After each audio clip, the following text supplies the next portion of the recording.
Let me outline the process that will be followed at tonight's hearing. Evidence will be presented by outside legal counsel, Ms. Sarah Barnes. Council members will have the opportunity to ask questions of Ms. Barnes. Councilmember Randall or his attorney will have the opportunity to ask questions of Ms. Barnes. And council members will have the opportunity to ask follow-up questions. Councilmember Randall or his attorney will have the opportunity to respond to the evidence and present evidence on Councilmember Randall's behalf. Council members will have the opportunity to ask further questions, and the City Council will deliberate and call for the vote.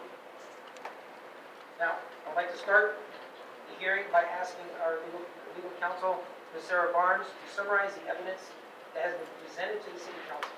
Ms. Barnes? Thank you, Mayor Mitchell.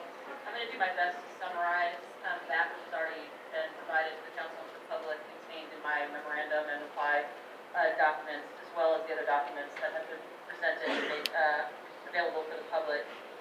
My investigation, I was hired to investigate and basically wrangle the facts, find all the facts related to this investigation and to allegations against Councilman Granville, and to then apply the standard of proof that was presented to me to apply to determine whether the code of conduct had been violated. Certainly not making any findings or recommendations with respect to any sort of criminal charges, because that is not my task, only to determine whether the code of conduct, whether there was a legal basis to determine that there was a code of conduct violation. Initially, I interviewed the detective who handled the investigation for the City of Phoenix. She had done a thorough investigation by interviewing the three alleged victims who made the accusations. She interviewed others at the school. She interviewed the school PA's attorney. So she did a thorough review, so I interviewed her. And in addition to reviewing the incident report of the City of Phoenix, relied on what she provided me. In the incident report, those interviews are recounted. There was one woman who said that she had had an actual consensual relationship with Mr. Granville, but that it occurred shortly after she graduated from high school from TPA, where he taught. While she wasn't taught by him, he had interactions with her, including on occasion, which she believed to be flirtatious interaction. She graduated in 2015.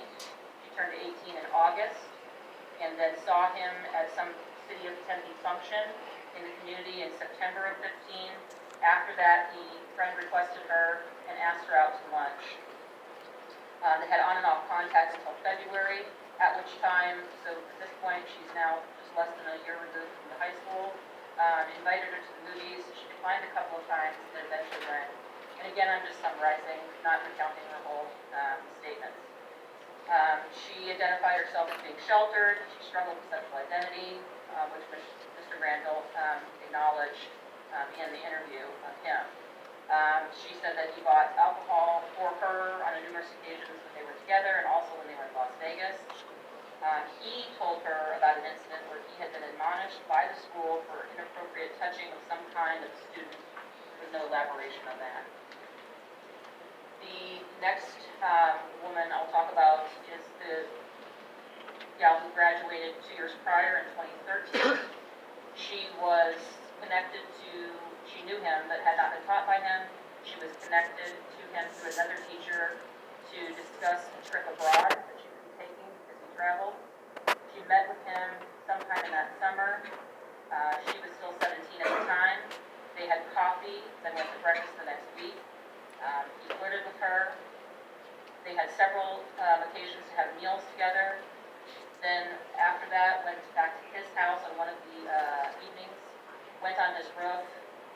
She said that he put her hand on his chest, talked to her in detail about sex in various ways. She then told him that she was still 17.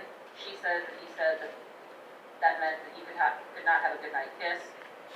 While he admits that this situation occurred, he says that when he learned that she was 17, he immediately shuffled her out. When she borrowed some books from his travel books, she went back to his house some months later to return the books.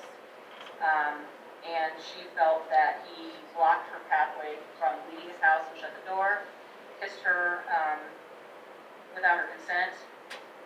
She became unnerved. He then stepped towards her again, put his hands on her shoulders, and kissed her again without her consent, at which point she pushed him away.